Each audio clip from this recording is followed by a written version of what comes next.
What is up, swimmers and swimmers? We are here for day 6 of the 2023 World Championships. This is, of course, SwimSwam's live watch party, where we are going to be giving you our live reactions and results from these day 6 finals of the 2023 World Championships. Thanks for sticking around with me. Thanks for tuning in.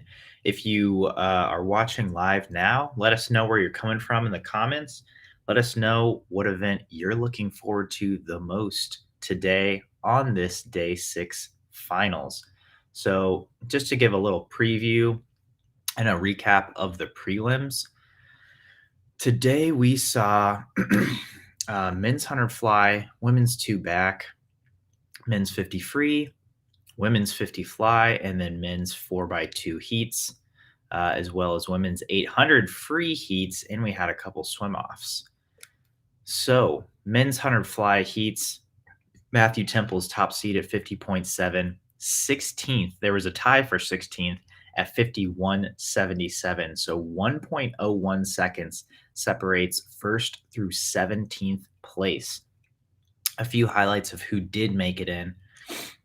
Matthew Temple, Niels Corstanhi, Josh Liendo, Maxime Grousset, and Noe Ponte are tied at 51.00 for fourth seed. Daria Rose, Ilya Karun, Joseph Maladinov of Bulgaria, Keiki Moda, Katsuhiro Matsumoto, James Guy, Diogo Ribeiro, Gal Cohen Groomy.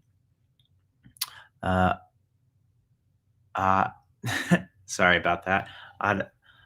Adilbek Musain, Tomer Frankel, and then JT Peters and Thomas Heilman had that swim off. JT Peters of Britain beat Heilman 51.3 to 51.6. So JT Peters is in for the semi. Heilman is out. Women's 2 back, Reagan Smith is the top seed at 207.2. We got Kaylee McEwen in there. We got Kylie Moss. We got America's Ryan White. We got some other swimmers. That's going to happen tonight. Men's 50 free prelims, Cam McAvoy coming in hot at 21.3 for the top seed. Sebastian Sabo was 21.6 for second. Flo Manadou, Jack Alexi, Isaac Cooper, Amir Mayron, Jordan Crooks, Ben Proud, Ryan Held, Christian Golomev, some other swimmers. Josh Liendo's in there for 13th. Diego Ribeiro snuck in there for 16th. And then our other swim off was the 17th place for the first alternate, Mikkel Schroeders and Dylan Carter. Mikkel Schroeders came out on top in that one. Women's 50 fly prelim, Sarah Sjostrom dropped some heat at 25.0. Zheng Yufei was second at 25.3. Rikako Iki showing some good form, 25.5 for third. Melanie Hanique, Farida Osman, Gretchen Walsh, Tori Husk was in there for ninth. And you got some other swimmers too. And then Australia's top seed heading into the men's 4x2 tonight. They are subbing in Mr. Kyle Chalmers himself, as well as a couple other guys. So they're looking pretty solid. USA is second seed. They're subbing in 3 swimmers. So they're going Luke Hobson, Carson Foster, Jake Mitchell, and then Kieran Smith. Great Britain subs in James Guy. And so their Olympic champion foursome is reuniting for the first time since they won that Olympic gold. Women's 800 free, Katie Ledecky is top seed. The other American, Jillian Cox, snuck in there for 8th, just half a second ahead of France's Anastasia Krupishnikova. We got Erica Fairweather, Li Bingji, Ariarne Titmus, Lonnie Pallister, Simona Quadrella, Isabel Gosset of Germany, and then Cox. So that's a loaded heat with a lot of decorated distance swimmers. So that's your prelims. We got all of those semis coming up, plus the women's 100 free final, women's 2 breast final, of which Kate Douglas of America is swimming both, and then men's 2 back final, men's 2 breast final as well. So it's going to be an exciting session. Thank you for the comments. Another great day of swimming coming up. We got Robert Donald coming in from Australia. Isaac Cole is lamenting Heilman's swim-off loss. He has had a phenomenal meet, and let's take note, his meet's not over. There's still the 400 medley relay, and he will probably be used in prelims for that coming up on day 8. So he individually, his meet is over. To get 17th in the 100 fly, which is, there's a lot of big, strong old men in that final, in that semifinal, in that event period. So for a 16-year-old boy to get 17th and get the experience of having a swim off with a guy against a guy who's having just a lights out meet. JT Peters of Britain is having the meet of his life so far. So it's great to see that. We got our first guest. Oh, we got 2 guests. We got Josh Davis and Tyler Fenwick. What's up, guys? Pro boy. How's it going? Good morning. Can you hear me? I can hear you both. Josh, it's good to hear you. I couldn't hear you yesterday. Can you hear me today? Yes. Loud and clear. Good to see you, Tyler. Good to see you too, buddy. So Tyler, we have to know what is God. Douglas today. He's got this double. Yeah. Nothing crazy. Just I want your take on this 100 free tuner breast double. I think you'll have a good amount of time between it. Yeah, she's got some time. It's kind of similar to NCAAs, like doing an individual event, and then you've got the break, and then you've got the relay.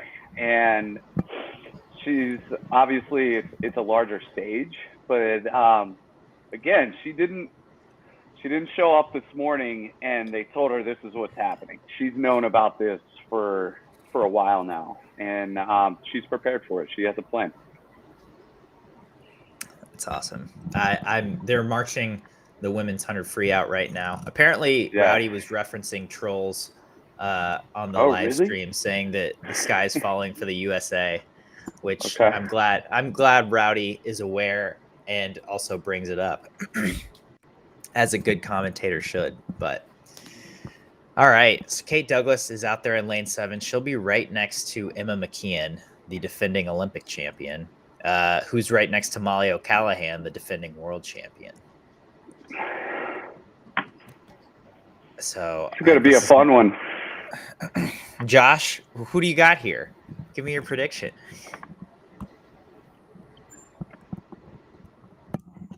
Well, Molly's on a roll, but I want Kate to get a medal. I'll be in there, and I think she's got the back half to do it. If I'm betting a lot of money, I'll just put Molly for the gold and Kate for the silver. I like that. I like that bet. Molly has had a great meet. Obviously, I think if Kate wins, Tyler and I are going to do a dance. Yeah. Where are you guys in the stream right now? I'm looking at Emma and Molly right now. Yeah, same here. Okay, good. It sounds like refreshing. we're all caught up together. Yeah, but yeah, so they're getting on the blocks right now. Okay. I think I'm a few seconds behind you. Ooh, bummer. Harper, you want to come watch Kate? I think we've got a tiny guest. Come here. Who does? Ah. All right. Well, good start for Kate. She won to the 15. I like that. She's going for it. So it looks like Molly O'Callaghan might be 7th or 8th at the 50, but we know that doesn't really affect her much. Not with her. Yeah. Siobhan Howie is out first. Kate Douglas actually flips 4th. And then we really start to see the field creep up a little bit. So Siobhan Howie is still way out. She looks great. Yeah, but here comes Molly O. And I think it's going to be Molly. Siobhan holds on for 2nd. 52-1 for O'Callaghan. Jeez. It's a nice swim. That is a good She just gives it the calm nod. I'll take it. She didn't even look out of breath. Oh, wow. I think Mel would give that Look at that nod. I know. Molly gives like the seal of approval, but just barely. So Steenbergen is in there for bronze, by the way. So it's O'Callahan, Howie, and Steenbergen. I have to say, I'm biased. Siobhan Howie's on my SwimSwam draft team, so I'm You got your happy points? for that. I'm getting my points. I will take it. The notorious MOC gets once again. That's I do love that nickname for her, and I also think she's deserving of it after that little nod.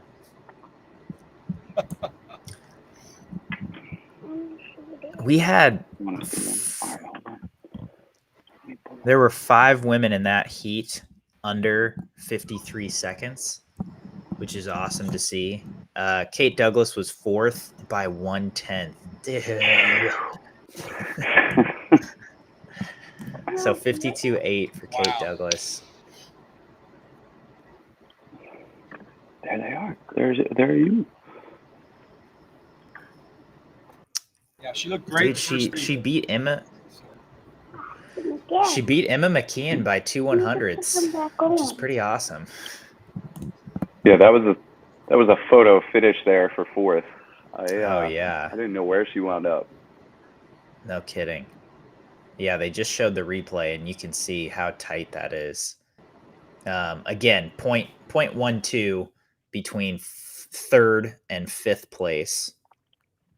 If we got any Americans watching, Abby Weitzel, the other American, was 6th. She was 53.3.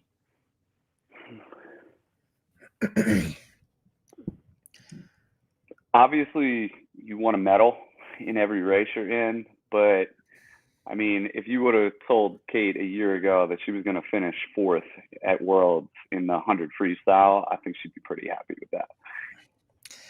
Yeah.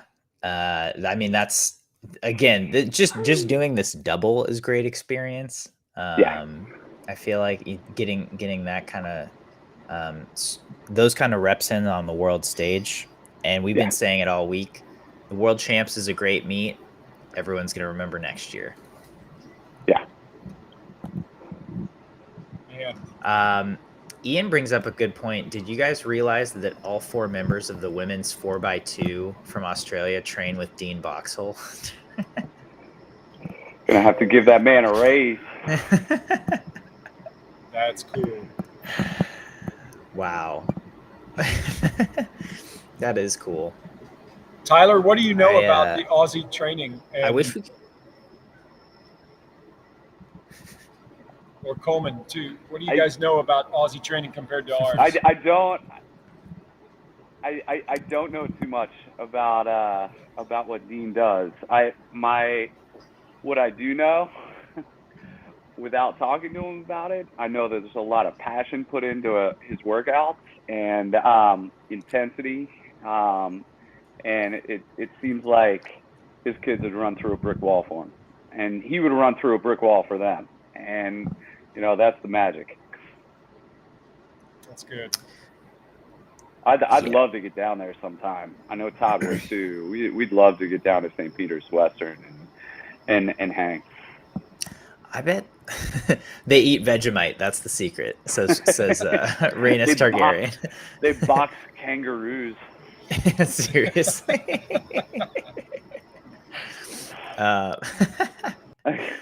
I know. I wonder if they have good pancakes there. Maybe I could talk Mr. Dean into getting pancakes with me sometime.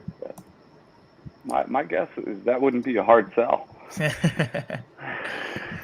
If they put Vegemite on their pancakes, though, that would be a hard sell for me. Yeah, Isaac talks about.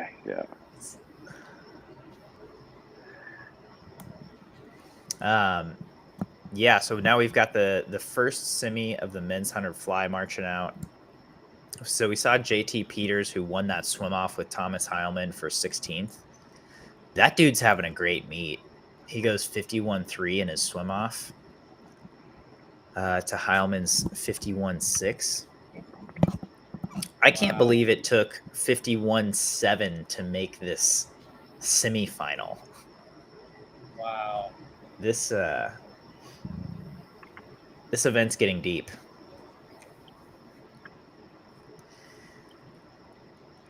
And so we just saw American Dare Rose. We're seeing Maxime Grousset, who scratched the 50 free to focus on this, and he shaved his mustache. Must be an important race. Yeah, that might be the biggest surprise of this heat. Is that we see another flying Frenchman. Dare's face in March is hilarious. He's always so calm. He just always seems so level. Yeah. Tyler, what's your favorite fly drill you like to have the kids perfect on fly? You know, we like to do a drill where they'll be in like a dead start position and a prone position, and they'll go a few undulations, and then they'll take a stroke and they'll breathe on the stroke and try to keep their chin wet and just kind of skid across the surface of the water. I think it's great for the timing of the breath, the head positioning for the breath, but going a few undulations and then going right into that and just gliding as far as you can. It's kind of like a stone skipping across a pond. Yeah. How about you, Josh? I like 222, just the oldie but goodie. Yeah. So they can really get the catch on each arm and focus on each arm. Get a good sweep out the back. I love both of these drills. So we're in the water for me on heat 1 of this semi. Yeah, just dove in for me. Niels Korstanji is out. 23-1 at the wall.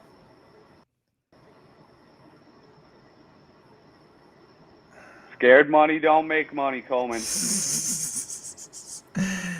Yeah, we'll see. I mean, he looks great. I know.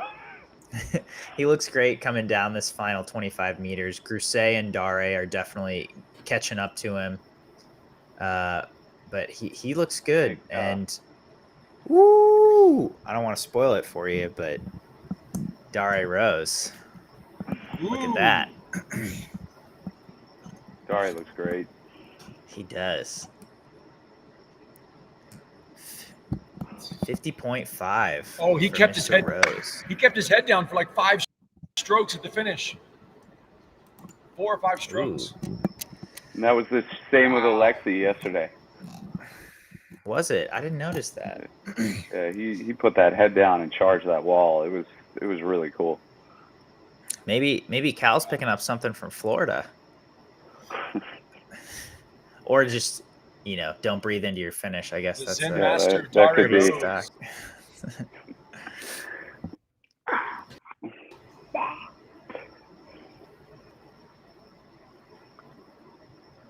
So we got Dare in as. Look at my snowman. Oh yeah, see. That's really cool.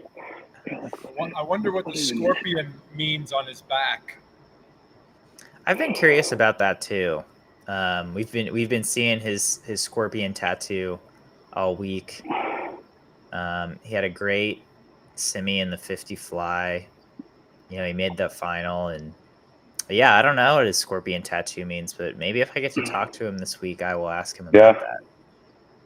I think tattoos can just have so many different meanings for different people. I know I've got a nice tribal on my bicep. It means I lived through the 90s.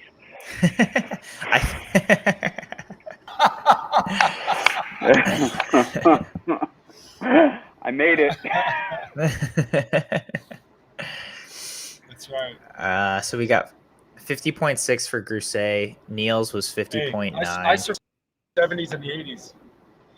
Yeah, you did. What tattoos did you get from that, Josh? I chickened out. I'm the only guy on my Olympic teams to not get anything. I don't have anything. So I should though. And that's your mark. That's your cross to bear. My wife wants me to get a sleeve. I need to save my money on that. Does she want you to get the sleeve because she thinks it's cooler, or to cover up the tribal tattoo? I think both.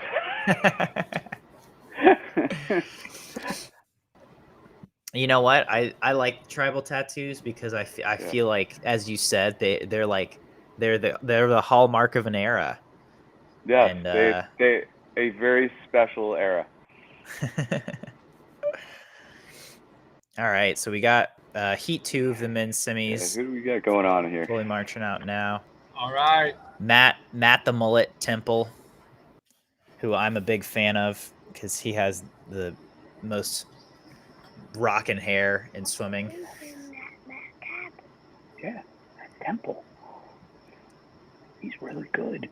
I like Josh Leando. He's got a great name. Josh Leando does have a great name. And well, his trajectory the last 3 years has been awesome. It has been. I mean, really especially after this. Yeah, I mean, he's gone from making finals to winning medals. NCAA champion in the 100 free with an historic swim, and then this meet, I think everyone thought he might be a little better than he has been, especially in the 100 free. He was in the final, and I think a lot of people expected him to medal, but he just missed out there. But he had a great 50 fly, and now we'll see what he's got in this 100 free. I'm sorry, he missed out on the 100 free final, and that was the surprise. 100 fly. Yeah. Well, maybe he's on for this one. Yeah, he looks good here. Temple is coming on strong now, though. But Leando's putting that head down. Yeah, he looks great. 25 meters and 50.7 for winner of this heat. That means Dare is the top seed, which is great. Wow, good. We've got for him. Good for him. He finishes.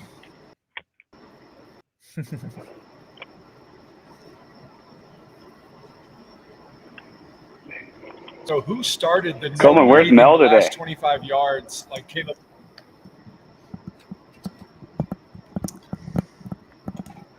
Yeah. Mel is coming, I assume. But great question. Isaac Cole asks, "Where's Mel? Did he get stuck in a different time zone?"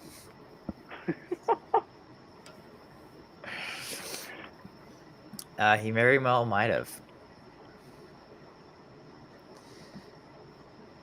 Josh Googlypub wanted to know you didn't even get the Olympic rings tattooed, but I know.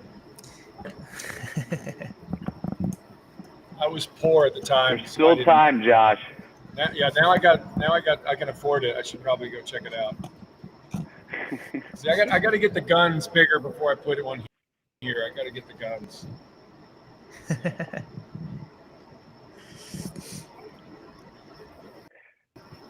So, Josh, I had dinner the other night with Ryan Berube. He said you love to take out your races hard. Yeah, we were talking about you a little bit. Oh yeah. Were you Dallas or was he in Charlottesville? Yeah, I was down in Dallas. That's awesome. Yeah, Ryan's my buddy. Yeah, he'll be up here in a few weeks. His son Jack's coming to UVA. He'll be a freshman here. Oh, that's huge. Yeah. Wow. Mel, good morning to you. Good morning, buddy. Mel. Good morning. I'm moving slowly. I was pretty grumpy this morning. trying to make things work. Coleman is so fast. Coleman is such a professional. He's so good at so many things. You guys, you should know this. He starts early and he just goes nonstop. He grinds, which is, I would expect because he was a 200 butterfly. Sounds like a man that may be up for a pay raise. He's up for a pay raise. He's up. He's up for many things. I just want to give our audience some info. The men's 100 fly final, it took a 51.17 to get 8th. 51.22 is out of the final. It's Noe Ponti, Katsuhiro Matsumoto, Gal Gurumi, Niels Korstanji, Matt Temple, Josh Liendo, Maxime Grousset, Daria Rose, top seed at 50.5. It's gotten so fast. To tomorrow. So fast. 51.2 and you're out. Yeah, that's really crazy. Rhaenys Targaryen wants to know who's winning on the fantasy list. They say definitely not Mel. Well, joke's on you, Rhaenys, because Mel didn't play in our draft. Because Mel has other responsibilities at SwimSwam. He's the chief custodial officer. Yeah, I got to clean the bathrooms. There's a lot going on.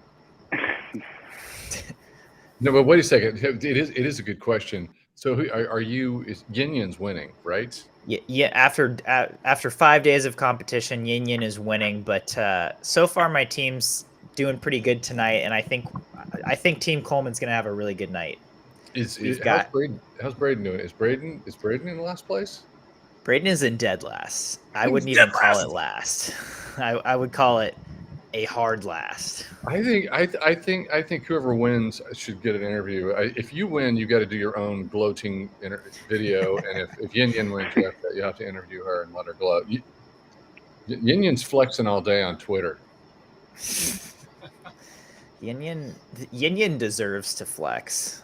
Let's remind our listeners that Yin Yin is an 18-year-old girl who just graduated high school and who was not a swimmer. And yet she knows more about swimming than anyone on this live stream, maybe. Has she started at Northwestern? She will start there soon. Okay.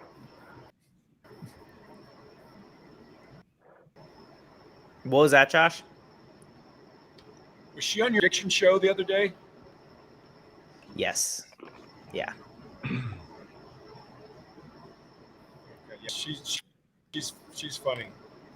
Where are you guys at in the stream? Will we end the second 50 of the women's semi 200 back show? Yes, that's where I'm at. All right. So, what did you guys think of Reagan's 207 in the prelim? Did what she needed to do. Yep. 207. Yeah. I thought it was a solid. Yeah, it's fine. Yeah. I was really hoping that we were hoping Reagan returns to 2019 in that range she is, and it was good to see. It's good to see her performance so far. Ryan White is our second tuner backstroker. Josh. Mel, I think I'm warming to your take that maybe semifinals need to make a disappearing act.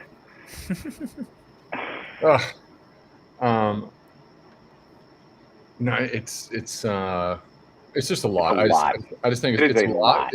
It's a lot. Here's the thing. I love the fact that we have more swimming. I love the fact that it's a spectacle. I love the fact that there's a lot of television time globally. Semis is it? Yeah. I think at World Champs we could do without 200 semis. How about that? Yeah, 200 is a stroke. Yeah, like we do semis for hundreds and 50s at World Champs. Yeah. At the Olympics, fine, it's the Olympics. But do we? I mean, at short course Worlds, that's how it is. You only have semis of 50s and hundreds. I don't see why we shouldn't do that for long course Worlds as well. Because I don't think anyone of consequence has ever missed a 200 final because of a semifinal, you know? Like, it's just more swimming. I just from an overall perspective of promoting the sport, I do like the college dual meet format. ISL tried to do a version of that. I do like the 2 hour meet. I like the 90-minute swim meet, and just for excitement. And I would like to see more nation to nation competitions like that. I want to respond to a comment here. Dara Worrell, coming from Yeah. Facebook, by the way, says Harper, coach's kids are the best. Daryl's awesome. Where's Knox? Are you referring to the basketball guy's kid? Who's the basketball guy with the podcast? Dara was an athletic director at the University of Tennessee, and actually, my dog Knox, my Rottweiler, okay. Knox, her dog, took puppy training classes together. But yeah, Knox used to be at the pool with me a lot. So I've got, yes, he's one of two four-legged Fenwick kids. So we've got Max down on the floor here. He's our pit bull, and then Knox, I think, is upstairs sleeping. As he should be. Yeah. That's awesome. Yeah. I think Brooklyn's still sleeping. The littlest Fenwick. All right, we've got our second semifinal here.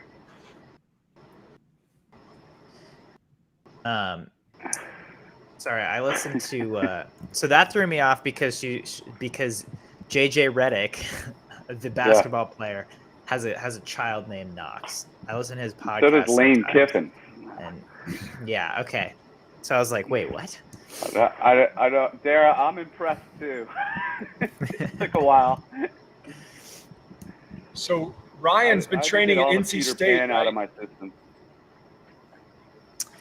That's correct, but not for very long. Just for like a month or so. Yeah. Is she going to go to Dallas? But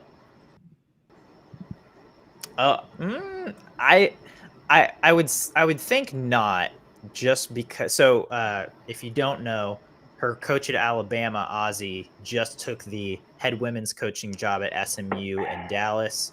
I'm guessing she's not going to move from NC State just because she just moved there from Alabama, and it seems to be working for her. She has a great training partner in Catherine Burkhoff. Braden Holloway is a great coach. She seemed to be pretty happy with her new situation when we talked to her at trials. So I'm guessing she won't follow Ozzie to Dallas. That was a great hire for SMU. I love Ozzie. You just saw Ryan? What does Ryan think? He's an alum. Ryan Berube. Oh, he's thrilled. He is absolutely thrilled. Oh yeah, Ozzie's great. That was a good move. And for him to get Melanie Margalis as his assistant, I'm really excited to see that as well. I love both SMU coaches. I love Rhodey too. Oh yeah, Greg's turned the men's team around very, very well the last 4 years. Yeah. And Rhodey's also an alum of SMU, right? He swam there in their heyday, and so to see an alum return and get to coach their former team is always pretty cool. Yeah. Ryan, Reagan's threw about 80 meters. They're out just under 30 at the 50. Yeah, she looks pretty dominant. Kayla McEwen's up there with her, so as expected. It looks like this is a 2-woman race in the semifinal. Yeah. I would expect McEwen to come back a little on Reagan, but I think they're both kind of do what they need to.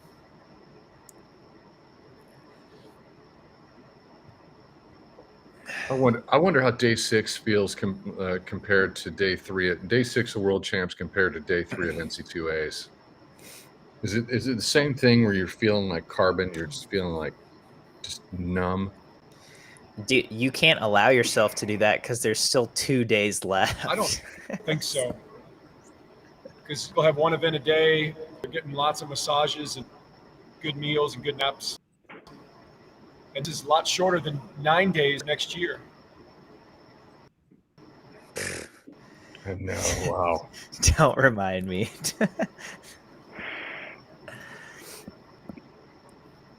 I think that is too much swimming. So Ryan White's making a push here to the wall. She's going to get third or fourth. Oh, she might.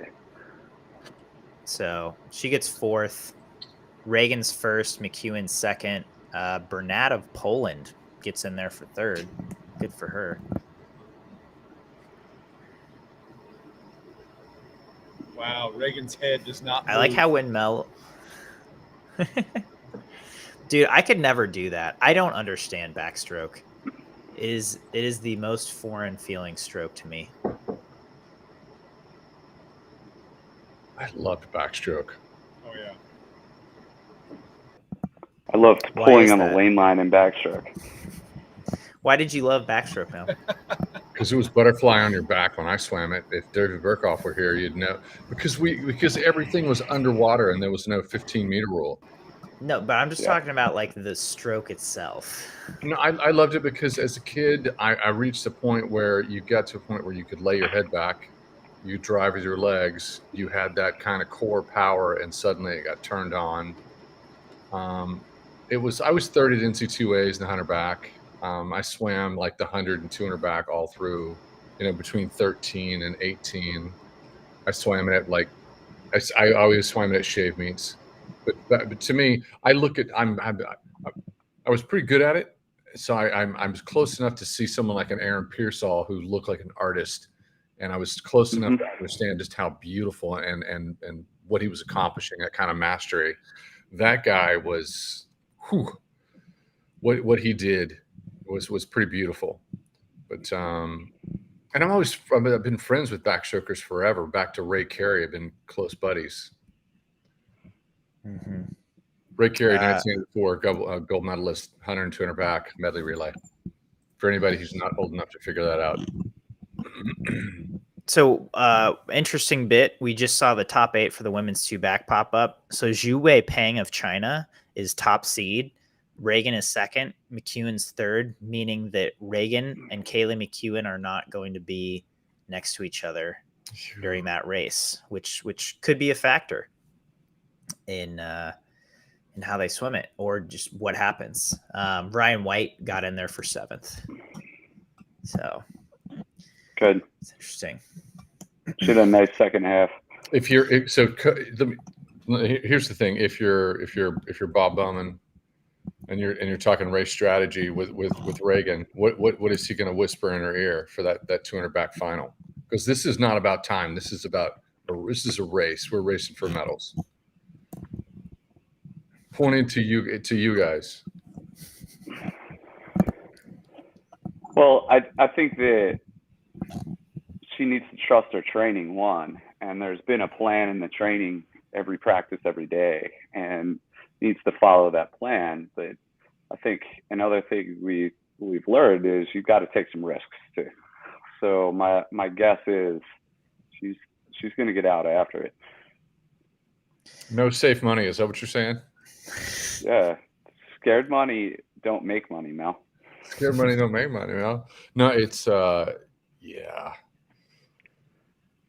I think it is a good thing for Reagan not to be next to Kaylee because we know Reagan's going to go out and we know Kaylee's going to come home on the back half. And what good does it do you to see someone chasing you down the last 50 meters of a race? If she can have a little bit of separation and swim her own race, I feel like she might be a little more relaxed and be able to go a little more on that last 50.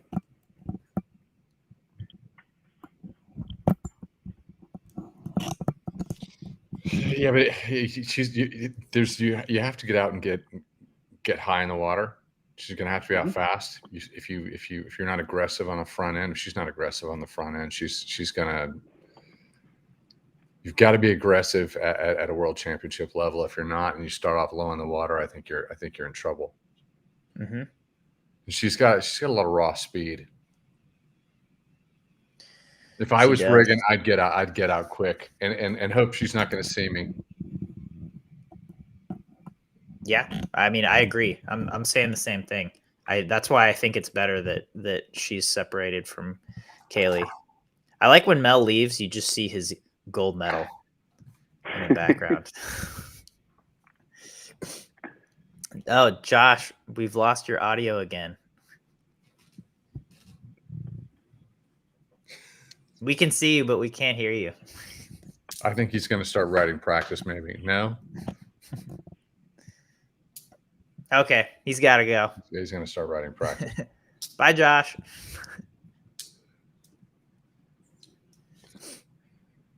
We had this great interview with James Magnuson, and James Magnuson talked to him, and he was talking about how famous he became all of a sudden after winning world championships, and I made fun of him. I was like, "Oh, I'm so sorry you were famous," because that's something that U.S. swimmers don't really experience. And I apologized to him because the way he explained it, it was like, whoa, that sounds like a life-altering kind of shocking thing. And I'm wondering if Molly O'Callahan is going to have the same experience when she goes back home. Oh yeah, she's going to be a rock star, overnight rock star.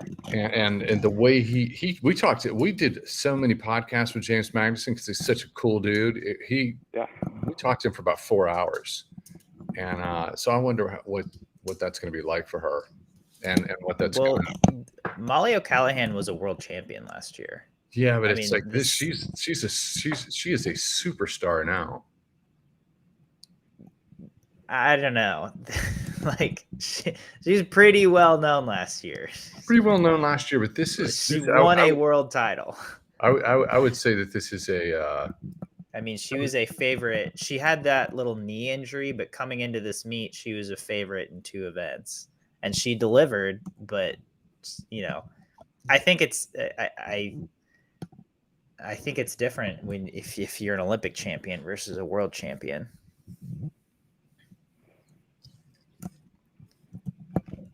Oh, wait a second. I've got a troller back. Alex, yeah, what's you up, buddy? do, man.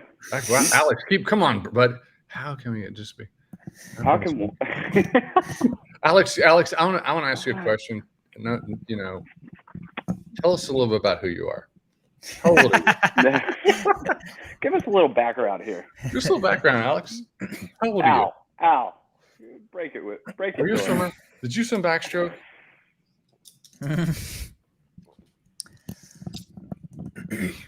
Do you own a swimming website? I just want to know. Yeah, Alex, just because I disagree with Mel doesn't mean he's wrong. We can have disagreements. Molly O is apparently. Yeah, I was just reading that Molly. She's apparently the most nervous swimmer on the team before a race. Wow, that's interesting. Well, it's working for her. Yeah, I mean, nerves can be a good thing. Nervous, kid. Yeah, but I mean, it's okay if you've swum on the big stage, you've gone to a world championship, Olympic Games, and you're dealing with. Not everybody has this experience, but some elites do. It's and you'll see it happen if they have a bad experience at a big competition. It's like your nervous system takes over, and you do just implode. And what it does to you emotionally is hard to come back from. It takes a year, 2 years to come back from.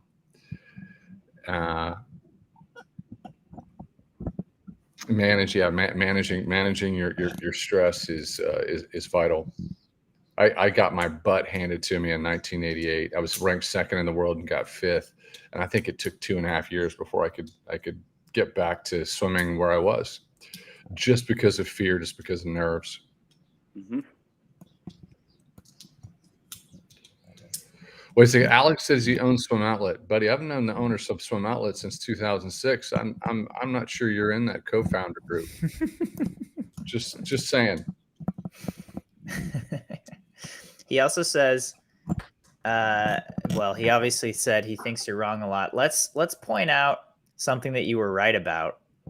Everyone thought Reagan Smith was going to win the 200 fly, and you were the lone wolf saying, I think Summer McIntosh is going to win. And everyone was like, no, she went 203 in Arizona. And you said, no, she was coming off of altitude.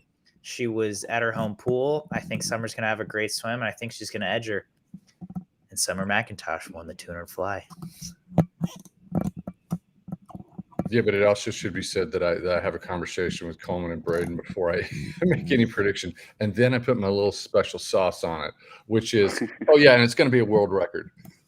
You didn't say that was going to be. I didn't say that. But I did have a run for about 36 months where I think half of the predictions were right on world record.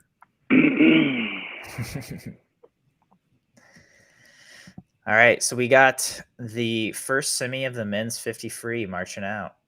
Are you guys looking at Jack right now walking out? Yep. So we're now designing our college preview magazine, and I literally went in based on Jack's performance and switched out 3 or 4 different images, including Jack in the design, because this has been a big flex for him. He earned it. So we've got Jack Alexi, Ben Proud in lanes 5 and 6. We got Sebastian Sabo in lane 4. Kind of a little bit of an unknown heat here for a lot of these international guys who maybe haven't been in a ton of finals or certainly won medals. Tyler, as a hardcore distance guy, what's the key to a 50 freestyle? He's not a Stop calling me that. He's not a hardcore distance guy. He coaches everybody. I'm a swimming coach. All right. What was the question? What's the key to a 50 freestyle? I think one is you've got to relax a little bit, and the instinct here is to tighten up and just go. But remember the medium you're working with. You're working with water, and water doesn't respond well to that. And if all you're doing is tightening up and just throwing, you're not going to connect with the water. You're going to lose your catch. You're going to crash through the front. So it really is making sure, especially the first few stroke cycles, you're relaxed and you're connecting with the water, and then you can build off that and go. Ooh, Jack first. Jack Alexi 21.6. He looked relaxed. He's on one. Fenwick advice. There it is. Yeah. So he is on one. Still in college, touching ahead of Ben Proud. That'll do a lot for you. Yeah. So let's give a little context there. Jack Alexi is 6'7". He is a big dude. And he's every bit of that 6'7". Yeah, when you stand next to him, I mean, he's, he kind of feels like a Nathan Adrian incarnate in terms of figuring out his physicality and using it to his advantage. You guys might appreciate this. He's a great kid. I love the Alexi family. If you want to, let's in between events, I have to give you some context on just athletes, size, and what's happened through the generations. Because I usually get 1 or 2 phone calls from Mark Spitz during World Champs. That happened. The Mark Spitz phone call happened yesterday. And if you look at Spitz kind of you look at him, the height, the size, the muscle mass, every generation. You look at Spitz. You look at Matt Biondi, and you go to the aughts, the 2000s with Phelps, and then you move to today. It's like, I don't know. I feel like in one generation we went from, hey, you're 6'2", you're a pretty big guy, to you need to be a power forward. There's a lot of huge guys in swimming, and the muscle mass, they're like 20 pounds heavier every generation. But and talking to Spitz, he's like, "What are they eating? What are they doing? What kind of training are they doing?" He goes, "I just wanted to wear goggles. I was mad because I couldn't wear goggles." But the thing, no, but here's the thing. I was gone from swimming for a decade. I came back and I remember standing on deck talking to David Marsh. And I'm like, what is going on? Everybody looks like a power forward on an NBA basketball team. And he's like, they're just working harder than you did. And it's different and it's smarter. But And that was like the early 2000s. And I think compared to then, it's like we're working 3 times as smarter. You were 3 times as smarter, but it's a 6'7" sprinter churning. Jack is on a great trajectory too. It's like what is he going to shave between now and next year potentially? He's figuring it out. And his brother, Rob Alexi, who's also going to Cal, is bigger than he is. He is. I have filmed one of his workouts, and he's so big. I think he's like 6'8".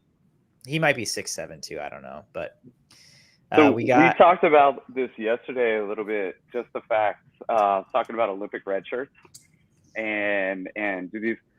Jack Alexi's having quite a meet, and there was no red shirt there this year. He swam straight through the NCAA season, had a great season, and look at what he's doing in the long course pool. Mm-hmm. What happened to my troller, Alex? Mm-hmm. Hang on a second. There he is. Dude, don't get me. I love you, man. Come back. I'm just hanging out too. I'm just hanging out at work too. I'm talking. Yeah, about we're swimming. not. It's all good, buddy. The trolls. I'll introduce you to the co-founders of Swim Outlet. All right, so this is pictures. Good pictures. We'll be buddies. I'm really excited for this heat. A lot of good. They're on the blocks right now. We got Florent Manadou, Cam McAvoy, Josh Liendo, Ryan Held, Jordan Crooks. This is a great heat. All right, Jordan Crooks in lane 6 looks good. Cam McAvoy looks stellar. That dude has something figured out. Ryan Held's looking good. Tribal tattoo. Ooh, Loving it. My brethren.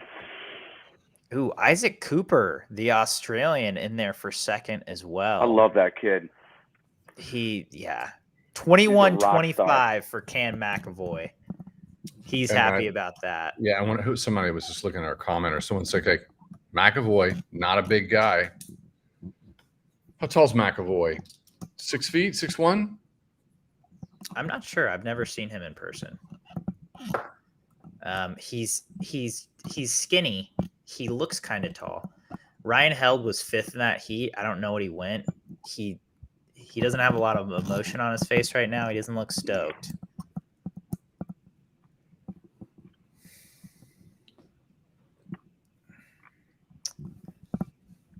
But that was definitely a much quicker heat. 21-6 won last heat.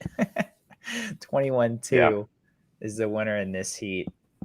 21-2 is back by the feels like it's back by the hips. Yeah. So we'll see. God, lane 7 had a terrible start.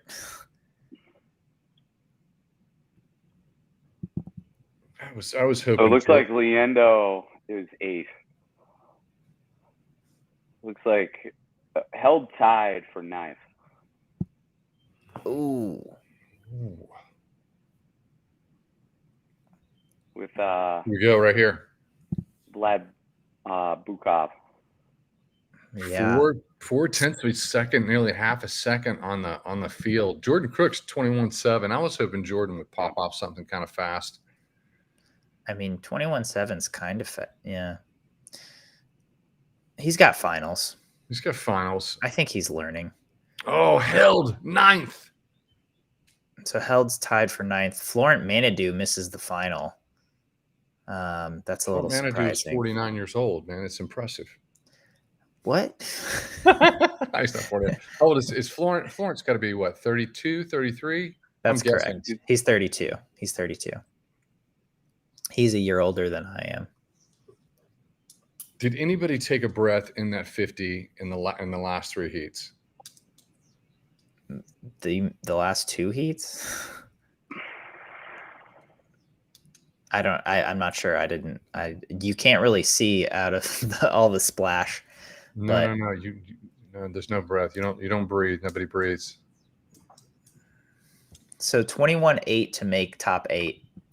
There was 4 guys that were 21-6. Sorry, 3 guys 21-6, and then McAvoy's 21-25. So good for McAvoy. He's on one, and he has deserved it. Big gap between first and second right now. Big gap. I really hope he can deliver and get that gold. I would love to see that for him. All right, Big Kate Douglas. There's our Kate. Alex wants me to make a prediction. I predicted Kate Douglas wins. Dude. That'd be wild. I am rooting for Miss Schoenmacher solely because she is on my draft team and because Kate Douglas is on Yin Yins. That's a good safe. That's a safe bet. It's a safe bet. It's definitely a Coleman Hodges prediction. I'm gonna be unabashedly Team USA, and I'd like to see Kate. I'd like to see Kate do something big here. I want Team USA on the podium. I want Lily and Kate up there. I'm honestly most excited to see what Lily King does because she just has such a wide array of race strategies that she can employ. And she's such a gamer that I'm really excited to see her race here. So it's going to be a 4-woman race. Yeah. We're keeping our eyes on the middle here, folks. Douglas in 3, Schoenmacher in 4, Tess Schuten of the Netherlands in 5, Lily King of the USA in 6. Lily's going for it. You knew it was going to come on the first 50 or the last 50.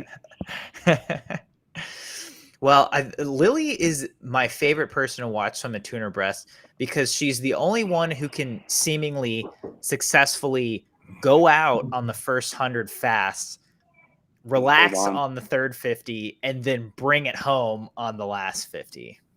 Yeah. She is out under world record pace. Lily King is going for it. And this is what she did at trials. It is. She was out very, very fast. The only thing that worries me is that she's not at her home pool. She's in Japan. And time zone. It's a well-documented phenomena at this point. Yeah, I was wondering if she hadn't done enough base work to do this second big taper. But you didn't think so. You thought it was race strategy. She trains with Ray Luz.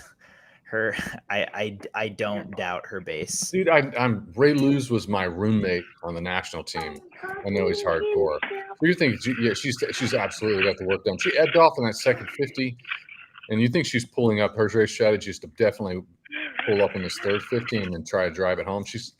She knows how to finish, is what I think.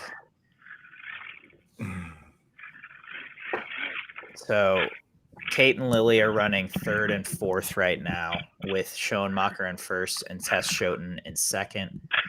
We'll see what these ladies have on the last 50 here.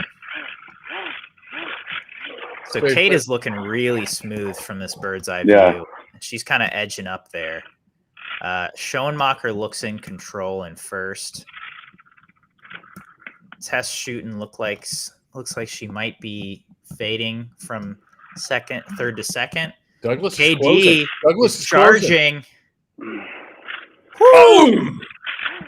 Let's go, Kate. That's a silver medal for Kate Douglas. Yeah. We got Schoenmacher for the win. Kate Douglas in there for silver. Man. Good swim, 220. 220.8 for Tatiana Schoenmacher. And Lily King gets in there for 4th. Tess Schoten gets the bronze.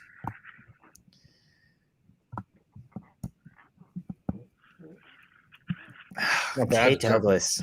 Yeah. The 100 free 200 breast double. I just feel like that's so challenging because it's 2 different strokes and it's 2 hard distances. It's not like the 100 fly 50 free. It's just such an odd double. That's a crazy odd double. Come on, all right, coach. I think she's glad it's over. You're on deck with her. Is what kind of a do we gain some time if we drop that 100 free? What's the difference? What's the difference without 100 free? Yeah, I think we probably do. I think we probably do. Yeah, she may win that race, but I guess we'll get to see next summer. That's right. We'll get to see next summer. This is that world champs where you get to test all of these limits. Do we know what the how the 100 free and 200 breast fall for next summer? It being a 9-day schedule. Yeah, I can pull that up. Yeah, Kate was offered best time by 1/100th. You can't be too bummed about that. No, I don't think you can. Bye, family. She was 2:21.23. My baby. Test shooting 2:21.63 for bronze. Lily King 2:22.25.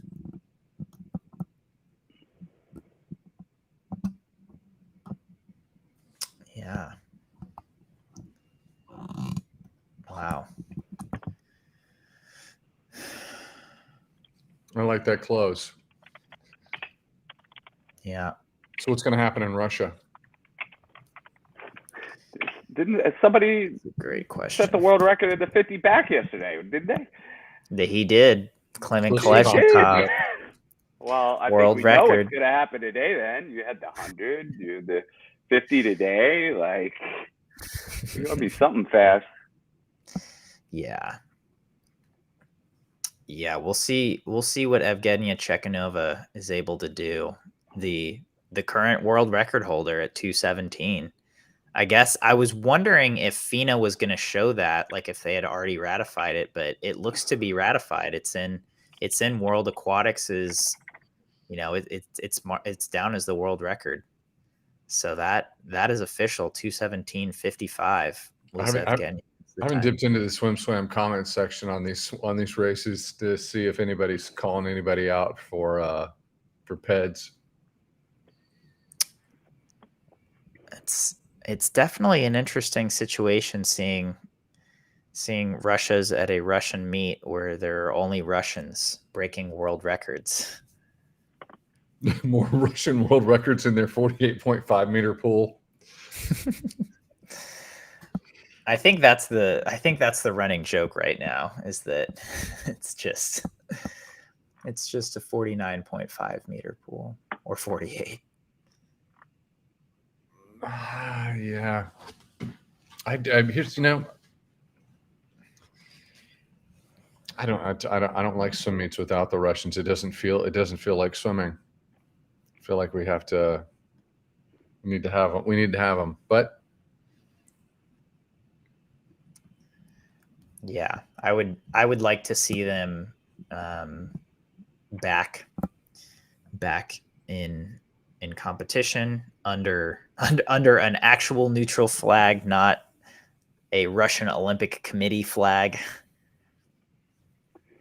Coleman, to answer your question about the 100 free and the 200 breaststroke in Paris, if Kate were to qualify and swim those two, she'd have the 100 meter free final on July 31st.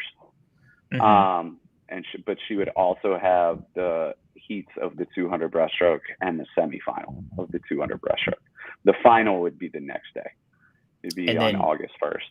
So the day that she would have that doubled is the 100 free final first, and then the 200 breast semi. Yeah. Cool. That's good info to have. Yeah. So she made it through 3 individual events. That's the first time she's ever done more than one individual event long course, right? Mm-hmm. And she won a world title. She got a silver medal, and she was 4th by a 10th in the 100 free. Not bad. I think Todd and I have both noticed a change in Kate over the last 6 months, and she's started to really, really dial in on long course, and or not that she wasn't. I mean, she's the Olympic bronze medalist, but understanding what she needs to do, and she's just been such a professional, and it seems like she just keeps getting better at it, and she's talked about it. She's talked about the fact. I mean, she's seen some of the commentary. Bathtub swimmer, can't do long course, and I think she has had a little chip on her shoulder, and I think she's shown at this meet that she can do both. Absolutely. I also love that Yin Yin is one of Kate's biggest supporters in that. She is. And Yin Yin will call it like it is. Her articles are very, in my opinion, unbiased as a journalist. Yeah. But it's like when Kate does something amazing, she points it out. And Kate's done a lot of amazing things so far. We're in the water for men's 200 back. Are you guys that where you are in the stream? Yeah. I'm a little behind you guys, it seems. Refresh. And that's okay. There's a lot of discussion about this, and commenters and everyone's just the conversation around it is that a 154 will win this final, and that the safe money is Murphy. Thoughts as we start this final? I think that's accurate. If Ryan Murphy doesn't win this heat, I will be shocked. And if he goes 153 anything, that's a great swim. But yeah, I think he's got this on lock. So his 100 is a 52.1 the win. He was a 52.02 on the mixed medley relay. Yep. Which was in open water. So, but he's in great form. Let's say that. He is in great form. Hubert Koch has looked good through prelims and semis. Murphy looks smooth and in control through 100 meters. He's flipping first at 55.6. He was tied with Koch for first at the 50. I mean, this is like a cruise control world title. Yeah, although Hubert Koch, he's hanging in there. And I think he might even be passing him right now. Look at how still his head is.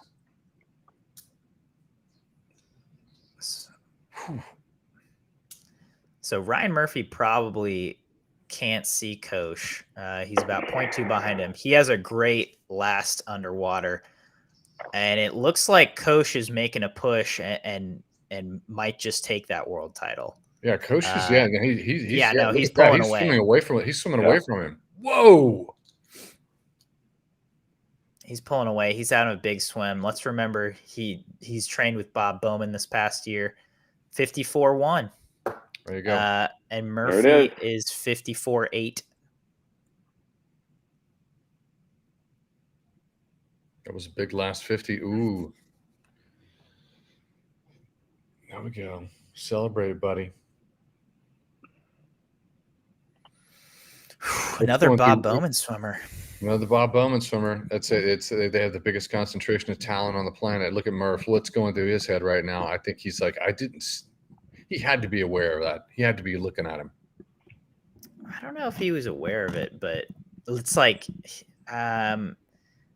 154.8. It's like that's not a great time for him. It might be a great time for him this season, but that's his best time is 153.5. 153.6. I thought it was 153.66. Yeah. Let me see here.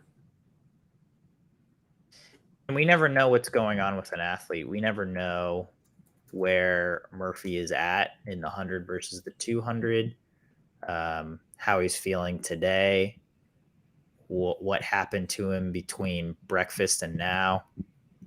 So he won last year in 154.5. So he was a little bit off that. Yeah. He in Japan, he did his PB in 2018 Pan Pacific Championships, 153.57. Yeah. In the same So- time zone, I would like to add. So it's not the time zone for country. Ryan Murphy. It's not the time zone for Ryan Murphy.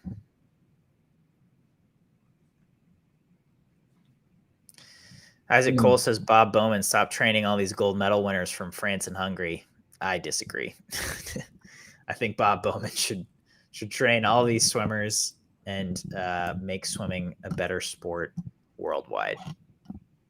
Yeah, there's a lot of old school folks who do not like internationals training in the United States, but I think we've benefited from it. The sport as a whole's benefited from it. Yeah. I think it's also worth noting that we've said it. Ryan Murphy has been one of the, if not the most consistent swimmer on Team USA, male. Yeah. I don't think you can compare to Katie Ledecky, but male swimmer on Team USA in the last decade. And it's like he got on 2 backstroke podiums again, where we don't see many swimmers swimming the 100 and 200 backstroke, and certainly no swimmers doing that at the level that he has since Aaron Pearsall. In conversations with him, and I don't think he'd be upset if we shared this, he's he's sort of trying to figure out, it's like, do I want to swim and be competitive through 2028? Mm-hmm. And in his head, and I think everyone will agree, and I do too, if he wants to be competitive, he's disciplined enough to just keep doing it.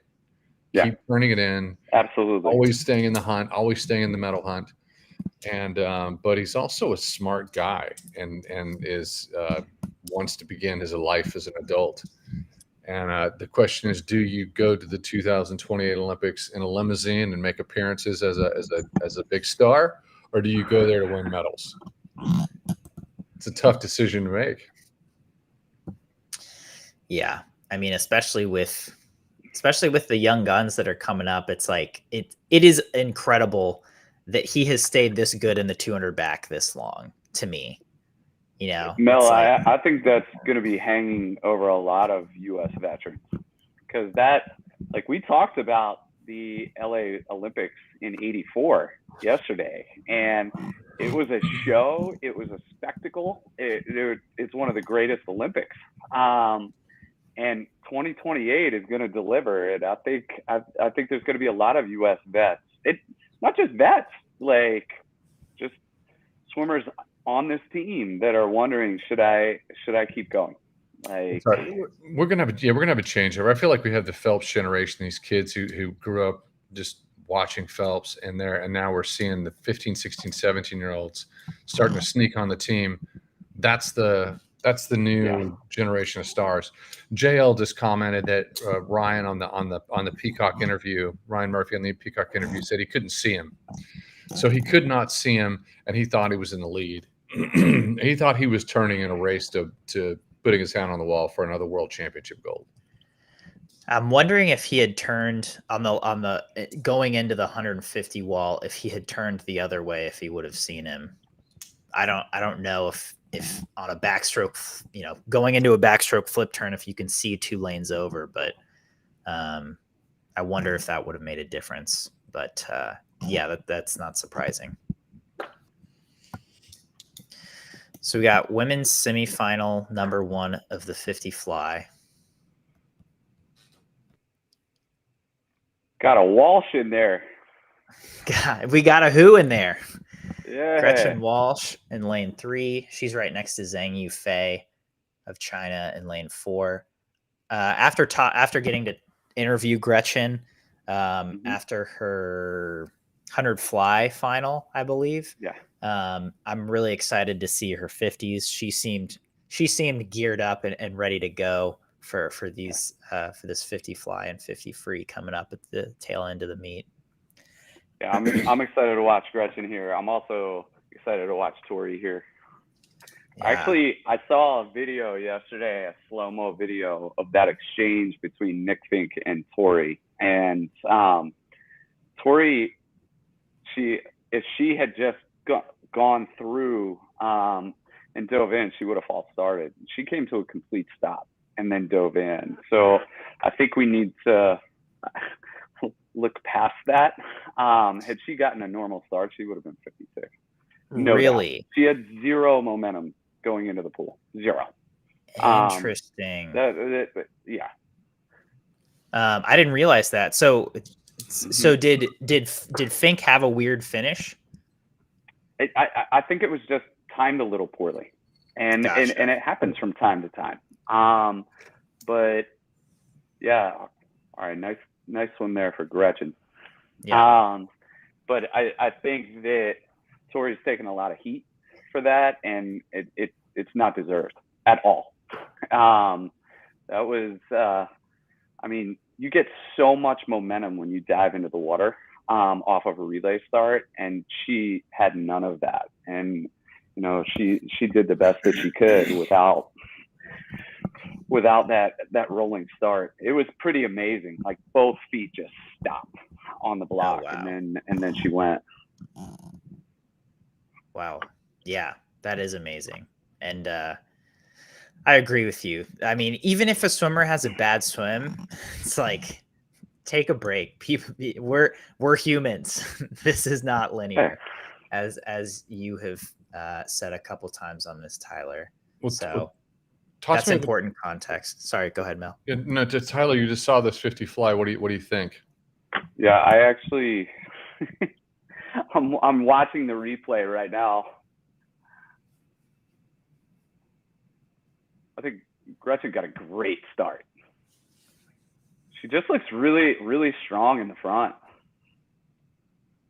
Video judging review, that's never good. Yeah, that's No, not it's not. good. So that if you don't know, video judging review means they are reviewing the officials are reviewing the heat. There may be a DQ to follow. So it looks like they're going to march out heat number 2, semifinal number 2 for the women's 50 fly. As they should. As they should. Zhang Yufei won that heat in 25-1. Gretchen Walsh was second. What was Gretchen's final time there? I think it was 25-3. Okay. 25-3 or 25-4. Yeah.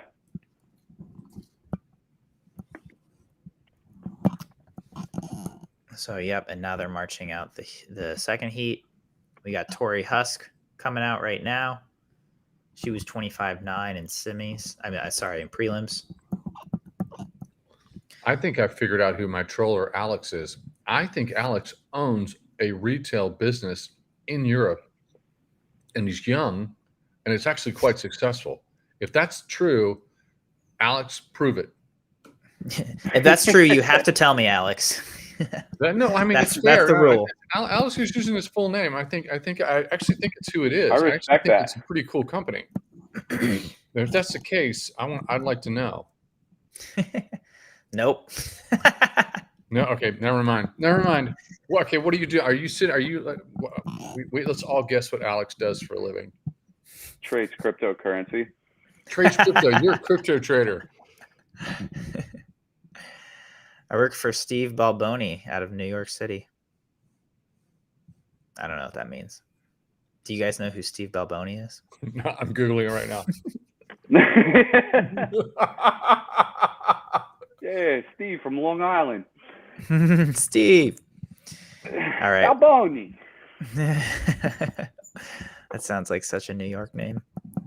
So we got, oh my God, Sarah Sjostrom has the 21 top all-time performances in the women's 50 fly. I think she's got a chance here. That's beautiful.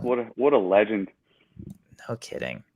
So Rikako Iki of Japan had a great prelim swim. I hope she has a great semifinal swim. Like, what a great story coming back from leukemia after having such a great start to her career. She's in her home country here. Would love to see her get on the podium, honestly. So they're about to start. That was a weird angle to show the start at. They had like a close-up on lane 5 before they did a wide shot. So Iki looks like she didn't have a strong start. Sarah looks good. Tori from lane 2 looked like she had a good start. I think Tori might have just taken a breath. And I think she's still going to be okay. Sjöström's turnover is so fast. Yeah, she knows how to do this. So Iki was second, Osman was third, and Tori Husk was fourth in that heat. 24.74 for Sarah Sjöström. That's phenomenal. So when she swims a time like that, it's like, how did she ever swim a 24.4 for the world record? I don't know. What's the school of thought for, it's like, hey, I'm not gonna do the 100 free. Is it just like I'm older? I've been here, I've won so many medals, it doesn't matter. I'm gonna focus on the 50 fly. I'm gonna go have fun. I'm gonna have fun, right? I'm just gonna keep being a professional athlete and being an iconic star. I mean, I think for her, it's focusing on the 50s where she has a better chance to medal. I just feel like she could pop off a 52 if she wanted to. 52. Kate Douglas went a 52 and she got fourth, Mel. I know, but it just feels good to swim 52s and 100 meter butterfly when you're a woman. You wouldn't know that. She's obviously she would be in the medal hunt. She's an astounding talent, and but you know what? This is no one's going to remember this World Championships after next year, except for us, except for swim nerds. Anybody on this watch party, they'll remember, but the vast 99% of fans will not. Look at that. Yeah, but as you get older, if you're weighing your medal chances, it's like sometimes it's not worth it to take a chance on a medal if you're a pretty surefire bet in other events, especially if they happen on the same day. She would have had to have done the 100 free final followed by the women's 50 fly semifinal. What a flex.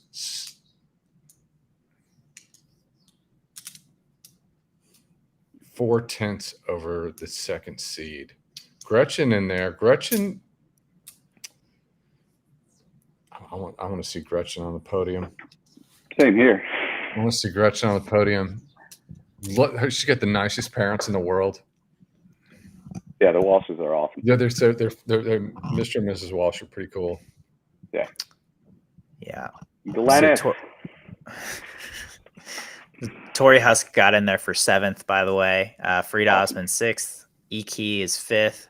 Melanie Hanique of France is 4th. Gretchen Walsh is 3rd. Zhang Yufei 2nd. And Sarah Sjöström way ahead of the field.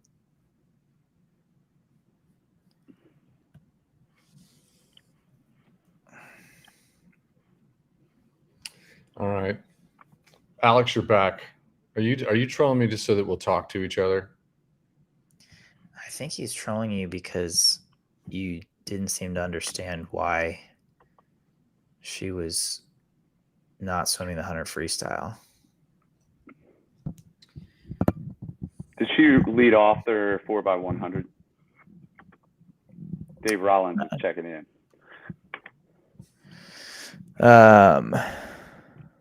Let's see. Look at that right now. Yeah. I'm pulling it up. My computer's moving a little bit slowly. But I'm pulling up those results. Is that the Dave Rollins with the swim camp that sold out like 6 months in advance of his summer? That's awesome. Summer camps. Yeah, she was 52.24. So Sarah Sjöström led off in a 52.2. Yep. Sarah Sjöström led off in a 52.2, and that's why I was asking why she didn't swim the 100 free. You and your American baseball star that you work for, you take that. Well, Mel, let's give it some context. The year she broke the world record, she led off in 51.7. She did not win the world title that year. Simone Manuel did. She didn't get silver that year either. That's right. Don't even know if she got bronze that year. That's right. Individually, it was the funny thing when most people were predicting Simone cannot win this swim, not against this field. It was too competitive, and there was a big debate. Yeah. So, she gets up for relays, and individually, it's a lot different. You're swimming 300 freestyles in a row. Yep. Dave, I don't know if you own a boat or not, but those camp numbers, it sounds like you may be able to buy a nice one pretty soon here. It was a boom, baby. Yes, it is. Dave, let me tell you something. I'll tell you this. I'll say Tyler Fenwick runs the social media game for UVA, and he does an extraordinary job. Dave Rollins runs the newsletter game, and he also does the social media game. His newsletter and social media muscle, pretty strong. But they sold out in like 30 days. That's awesome. Because we were like, That's awesome. we were running messaging for their camp, and he called, and I hear from him. He goes, "Shut it down. We sold out." Dave, I might have to give you a call and pick your ear on camps. That's cool. We had a great 4 weeks of camp this year. Did you sell out your camps? Oh yeah. Okay, yeah. Actually, if last summer we you can put a freeze on it when it hits a certain number, like your capacity. And last summer, one of the camps, I guess we forgot to do that and had like 60 more kids at one camp than we were supposed to, but we just rolled with it. Dave sold out and then added more sessions. Hey, so I've got an interesting tidbit from another Dave. Braden Keith just texted me this. David Marsh on Twitter talking about Jack Alexi.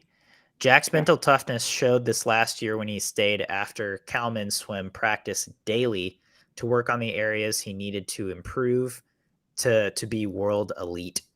Expect Jack to continue to clean up his start in the coming Olympic year. Lesson for the eager: arrive early, stay late. Which seems like a pretty typical coach thing to say, but and make sure you tell your NCAA compliance department that it's a voluntary amount of time you're staying. That's important. It is. We get our 20 hours. All right. I have to go to the bathroom real quick. I'll be right back. Go to the bathroom. We'll see you, buddy.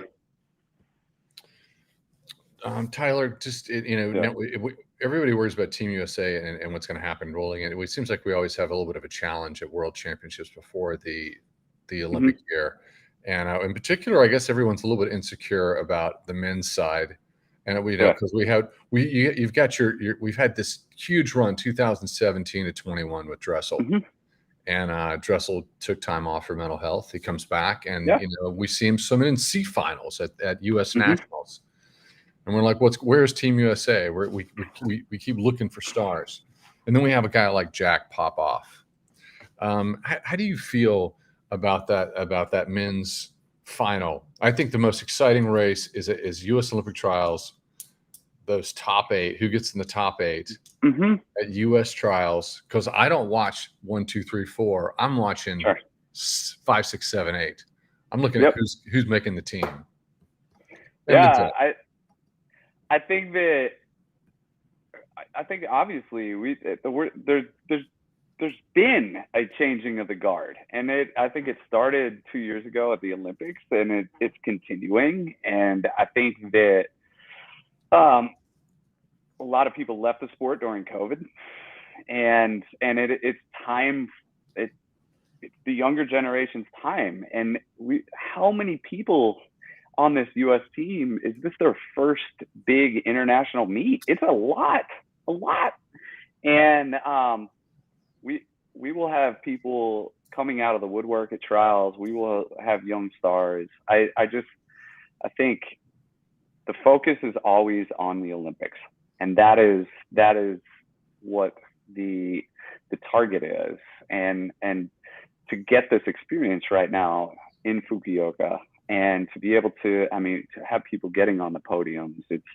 Todd and I were joking about it. Yes, like, we're not worried at all. U.S. is going to be fine. And I mean, guy like Josh Matheny walking out right now. Like, he just, like, what an experience for him. And he's going to be battle tested this time next year. But they need these experiences, and they're getting them right now. Matt Fallon's walking out for me. Where are you at in the stream? This is for the men's 200 breast. It'll be, my guess is I'm about 15 seconds behind. And man, if I try to refresh. Yeah, I've got Fallon walking out right now with that hood. Pound per pound, a really great 200 breaststroker. Yeah. And he swims it very different than most people. Like, he goes out at his own speed, he chills, and then, you know, when he hits that 100 wall, you better look out, because he's coming. I think the safe money is that Zach's going to put his hand on the wall first. Zach's pretty good. My roommate was always on all international events for Team USA was Mike Barrowman. Yes. I used to have his book, his medicine ball book. And man, you want to get yourself in shape? Try that out. For anybody who doesn't know, so Mike Barrowman was the world record holder, Olympic champion in the 200-meter breaststroke.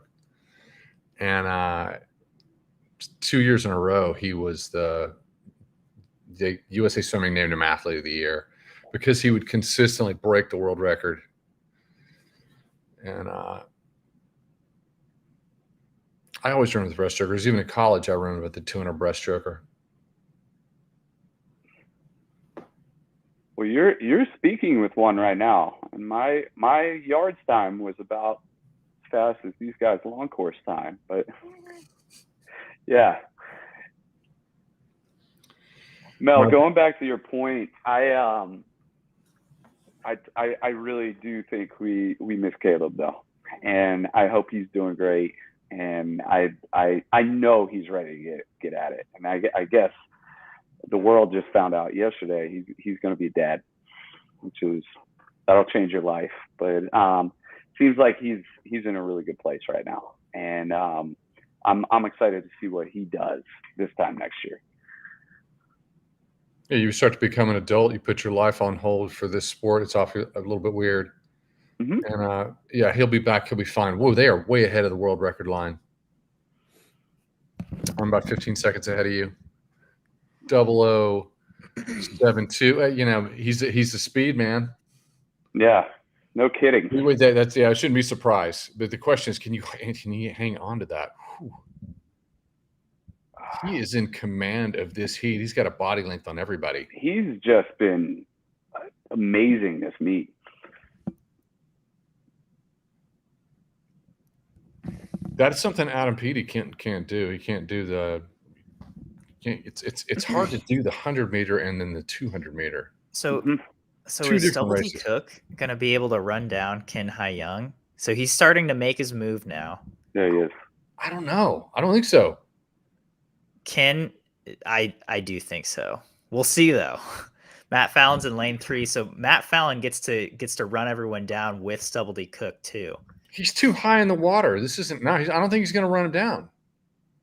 Okay. No, this is over. This is a new world record. It's an unbelievable swim. 2:05.48. It is. He just touched. Wow. 2:05.48. Wow.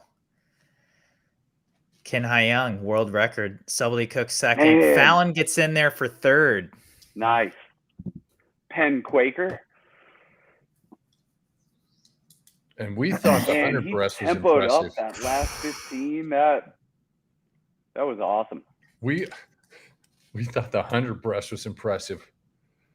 No kidding. Put this into context. Put this into context of the 402 400 IM. This performance is extraordinary. This guy is whew. That guy knows how to It's been celebrate. sensational. And he knows how to Yeah, he does. celebrate. You got it. Yeah. And he does proper sellies.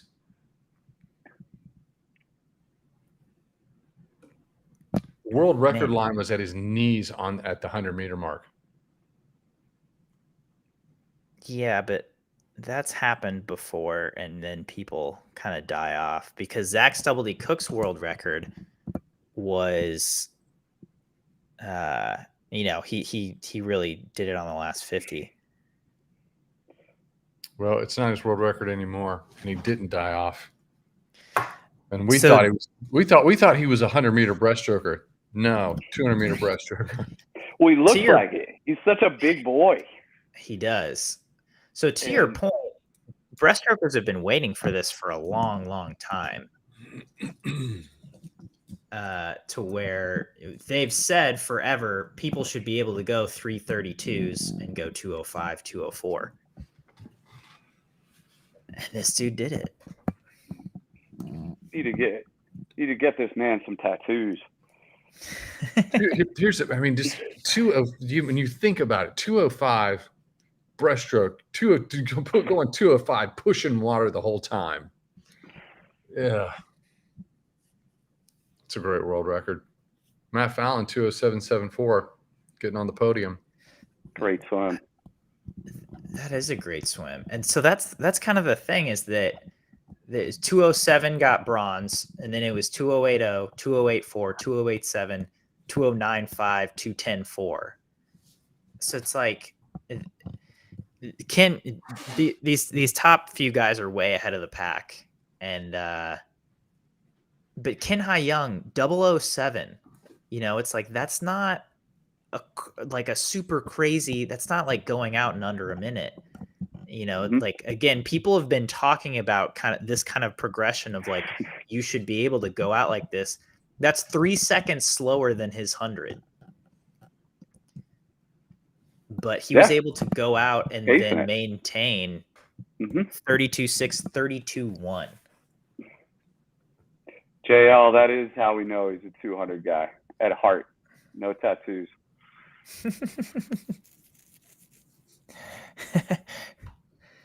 All show, no go.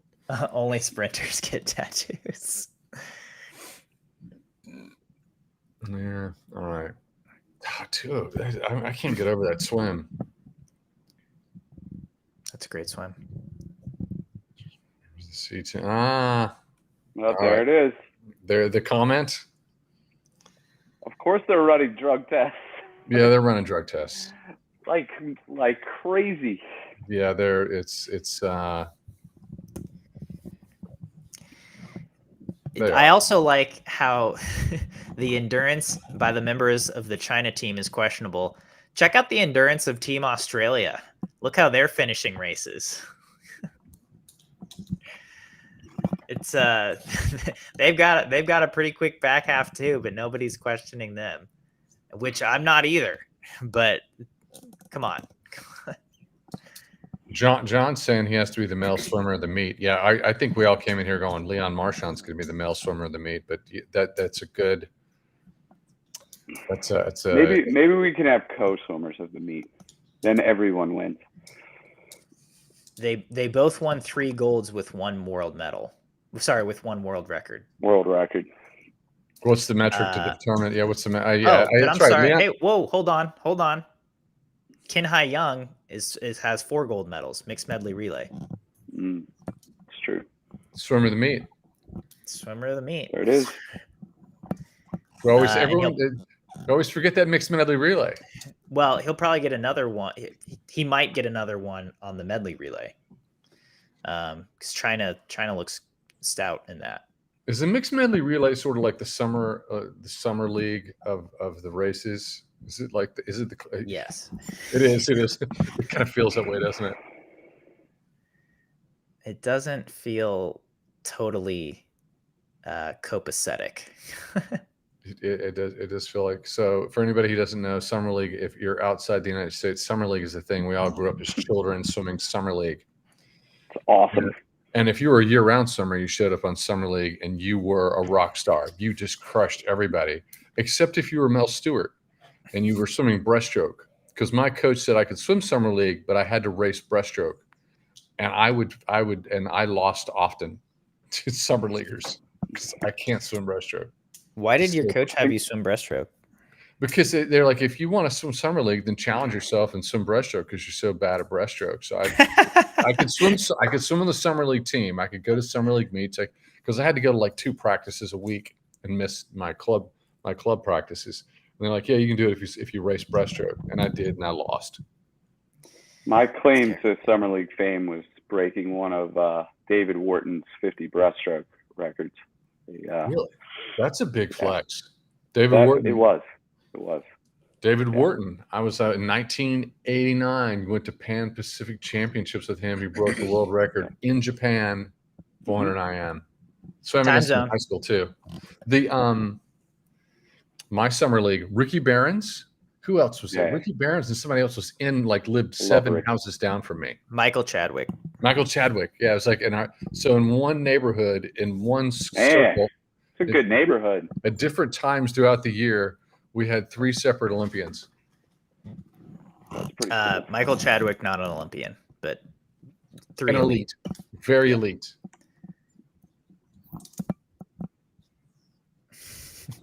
Mel struggled with trolls dating back to his age group days, tricking him into swimming breaststroke. Stop it. That's true. It's fair. That's fair enough. We'll take it. We'll take it on the chin. I like that comment. Kin Hai Young. Interesting that his name Hai Young means ocean. That's kind of cool. Thanks for that trivia. We like that. Nice. I'm also pretty sure. I don't think anyone has ever won 50 to 200 breaststroke at a world championships. No, I don't think so. That's crazy. And he did so in historic times. You know, like those are really good time. Oh my God, look at this 800 free relay ready room. The Brits look loose. They're joking around. America looks tight. Kieran looks like he has a trick up his sleeve. I hope he does. I like that it's 2 Florida guys and 2 Texas guys in this 800 free relay.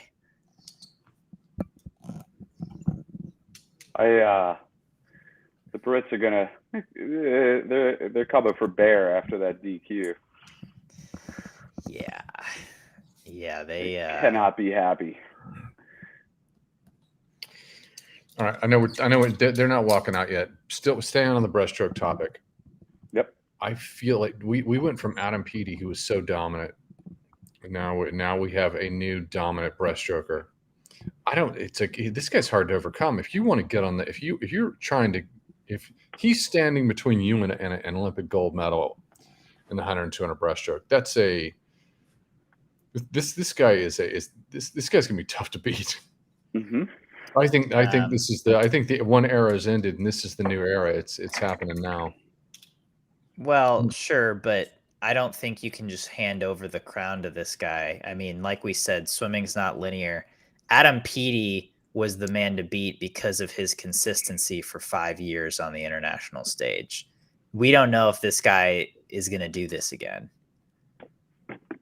I mean, these might be the best times he ever swims in his career. Are you saying this because of where he's from? No, I'm saying it's because he's had one meet where he's won 3 titles, but he has not won anything else at a world championships or Olympics. We didn't say Adam Peaty was the man to beat until he went 57 for the first time, and then he went 56 for the first time. Fair enough. What time is it right now in Tokyo or in Fukuoka? It is 9:40. Yeah, 9:40 p.m. Mel, I'll remind you, in Paris, France right now, it's 2:40. So we're gonna have to see how he responds to the old time zone change. How did I know that you were about to drop the time zone change?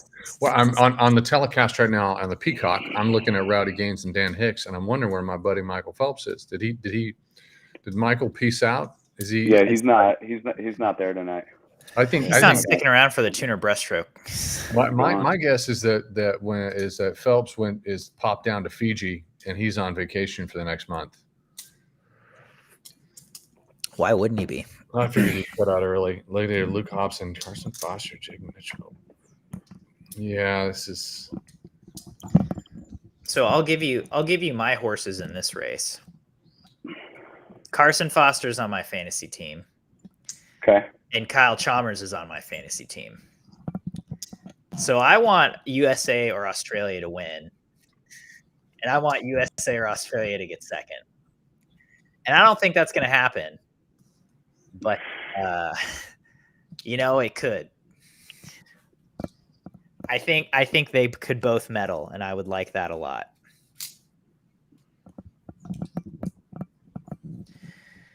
And that's what I got. What's Luke gonna? What's Hobson going to lead off with? I think Luke will be great in the leadoff. Just watching him at NCAA's, watching him through the 200 freeze here, he's I think he'll be fantastic. If we get a 144 leadoff, that's a really, really good start. If he can pop off a PB, get us deep into the 144s. This is for Team USA at a World Championships. We need that moment out of him. Yeah, I think it helps a lot that he's with his teammate Carson. He's with Florida guys Jake and Kieran. He's familiar with these guys through the college system. He swam on relays with Kieran before. I think they're gonna kind of hopefully channel his energy in the right way. We had a comment earlier. Marshawn's split prediction. Leon is anchoring the French relay here. What do we think he's got in the tank? He's a 144 lead on. He's 44.6. So he's anchoring. He's anchoring. 144.6. Yeah, because he's 145 flat start. Huh. I think 144.6. Yeah, I think that's a good prediction. I would say 145 low just to be different than you. But okay.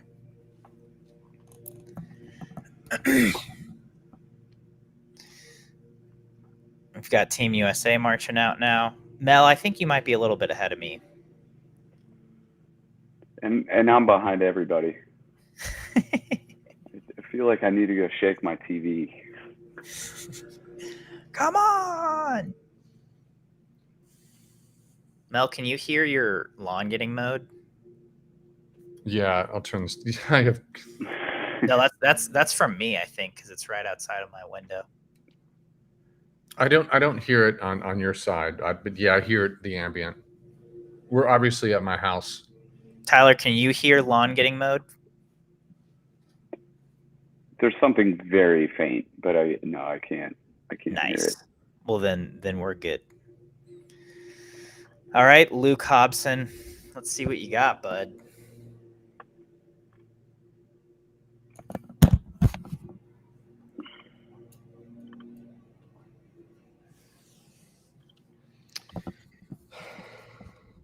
I'm not so nervous. Because this is a big race, especially for my fantasy draft team. Who's leading off for Great Britain? That's a good question. They're going Duncan Scott. Yeah, it's Duncan Scott. Okay.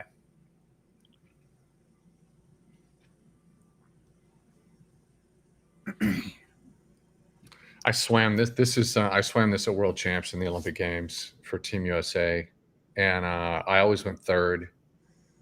And it just seems like you sit back there forever. So the stress and the tension and excitement, it was so difficult because you carry that all the way. Typically, the start goes and that dissipates, but the sitting on it for such a long time was always so draining. It's hard to manage your energy systems in such a long relay when you're waiting to You're waiting for your flying Yeah. start. So we got Hwang Sun-woo out there in lane 7 for South Korea, which Loretta Race was high on them medaling. Lucas Martins of Germany actually flips first in lane 1. So Germany actually has distance guy. Yeah, they have a couple solid legs, but I don't think they're going to be an actual factor. But now Luke Hobson, is asserting himself. Not surprised by this at all. Luke's a racer. Having a monster third 50. Ooh, Hwang Sun-woo is hurting. Duncan Scott is about a body length behind Hobson right now, but I think he's going to have a good final 50. Oh, wow. He's charging fast. Look at this. Luke is fading. Oh, no, don't do that. No, don't do that. So Duncan Scott's coming. Oh, God. Come on, buddy. Get in there. That last 15 meters was rough.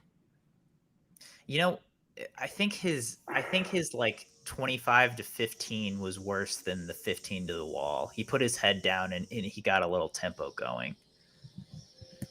So we got Matt Richards in for Britain. We got Carson Foster in for the USA. Kyle Chalmers in for Australia. Oh, yeah, buddy. Miroslav is up there in lane 1 for Germany, and I think he's going to have a really good leg too. But then again, I think Germany might fall off a little bit.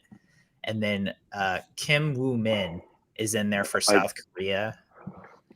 I think he's going to have a good leg too, but then I think their depth is going to fall off as well. Everybody's swimming for second right now behind Great Britain. So we got Chalmers might give Australia the lead. We'll see how Matt Richards does on this. I mean, Matt Richards is for now this whole meet, but I mean, they still have Tom Dean sitting there too. They do. That's but we have Kieran, and Kieran can throw down something. I don't know if it's Tom Dean-esque, but we'll see. All right, Carson is coming on strong. We know that Matt Richards has this monster last 50, though. So it is really, there's 5 teams that are up there. South Korea is fading a little bit, but Germany is still in it. Carson is up there. Matt Richards of Britain is pulling ahead now. What is this angle? This is so bad. James Guy is up next for Great Britain. We've got Jake Mitchell for the U.S. James Guy just Alexander Graham for Australia. Yeah, James Guy just had a great start in underwater too, and he's already freaking body length ahead. Yeah, you've got the world champion after him. Yeah. So James Guy tried to go, and Jake Mitchell is trying to go with him. Yeah. Yeah, he's hanging on his hip. And so I think now Germany is still kind of hanging in there for third. Australia is right behind him in fourth. 144 for Foster's great. Whew. Good for him. So yeah, Jake is trying to ride that James Guy wave as long as he can. So what the Brits have done so well is finish their swims, right? Like America has gotten really trigger happy that third 50, but then the Brits have just jumped on the last 50 and gotten to the wall first. So let's see if maybe we can do a little bit better of a job on that this last 50. So it's Britain, it's the US, and it's Australia right now in 1, 2, 3. Jake Mitchell's done a great job. He really has. He is going. Great job. He's on guys' shoulders. And I think Guy's pulling away just a hair here, but you know what? We're as close as we can. Great last 200. Yeah. So Tom Dean versus Kieran. Australia's in third. Oh man. This is great TV.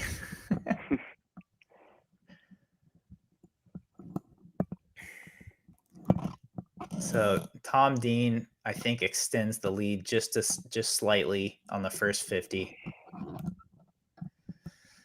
Australia's in a solid third. I like that.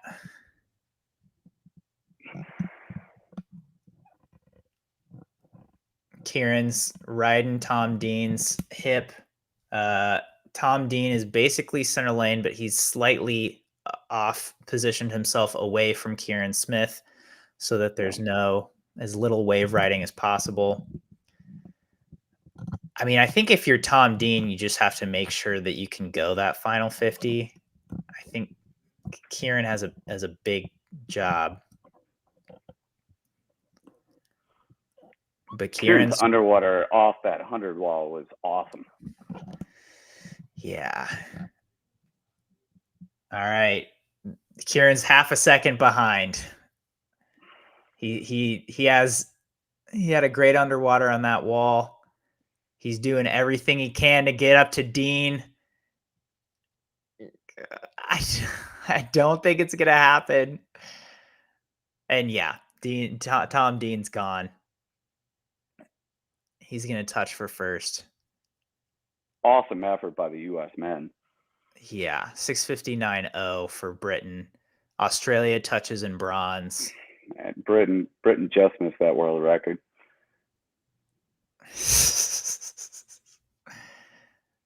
Tom Dean gets up on the lane line as he should. That's a well-earned medal. Yeah. That was fun. That was cool. That was fun. Let's see if we've got splits. I don't have splits yet. But I mean, that had to be one of the fastest heats of all time. We had to have had some good splits in there.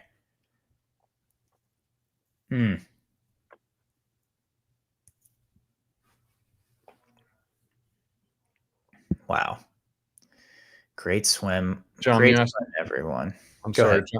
John asked me if you changed your mindset when you're going in a different position in a relay, and the answer is no. It doesn't. I think it's really tough to lead off. I think it's hard to lead off, but that's super stressful. But Josh, he did not. He had a swim off for the semifinal and missed it. Yep, Heilman so he was 17th man. And by the way, it was so it was a fifth in the swim off. It was 51.6 and 51.7. Heilman going on 51.7. I'm pretty sure it was 51.3 and 51.6. Was it? Hang on one second. I just looked it up. Yeah, Coleman, I think you're right. Yeah. Hang on. So JT Peters was 51.3. Hey, was there ever a resolution to the women's 50 fly video review? I guess there was no DQ. Okay. I'm looking at the results for the event right now. Yeah, I'm not seeing any DQs. So I guess must be clear. Guess it's all good. Yeah. We do have a swim off for the men's 50 free. It's for the first alternate though. They don't show us those, do they? I don't think so. It's between Ryan Held and Vlad Bukov. Yeah. You're right. Jacob in the swim in the 100 fly swim out, Jacob Peters 51.39, Thomas Heilman 51.66. You're right. Yeah. So, and let's put that into context. Thomas Heilman got a second swim in the 100 fly, you know? True. So, and it's like, that's really good experience. He didn't. Will he swim the prelim? Will he get a prelim swim? I think absolutely. One medley. You know, 51.6 is a great medley split on for a fly for a prelim split. It's not like that's going to make them get 8th or 9th, you know. I think absolutely he earns that. I'm waiting to see if they're gonna post these 4x2 splits because I really want to see what everyone went. But that's the meet. That's the meet. That's the So meet. We what- got hours of work. Hours. Hours and hours. 1 hour. We have 1 hour. 1 hour, and then we go to the pool and just go to suntan. I need to go Dude. into we're getting our office redone. So we're getting the floors redone, and I don't think that place has been touched since 1996. So I've got to pack my desk up and That's get a everything nice. out of there. Are you 'Cause I talking go on about? vacation on Sunday. Are you talking about your at-home office or the UVA coach's office? No, the UVA coach's office. Okay. So we're getting the floors ripped up. We have some great carpet floors. The carpet is about 30 years old, and we love it. And then we're getting new furniture in there. We're ditching the cubicles. We're going modern. We're going Apple Store style with like a big conference table. Oh, nice. Yeah, a lot of Man, all right. collaboration. All right, we're not getting splits. Yeah, they're not putting them up. So let's You out, Mel? good streaming you with guys. everyone. And going to- yeah, going we'll to- see you for day 7 finals. Going to Have a Lake good one. Travis, man. See- We're gonna you go guys. swim. Go have fun.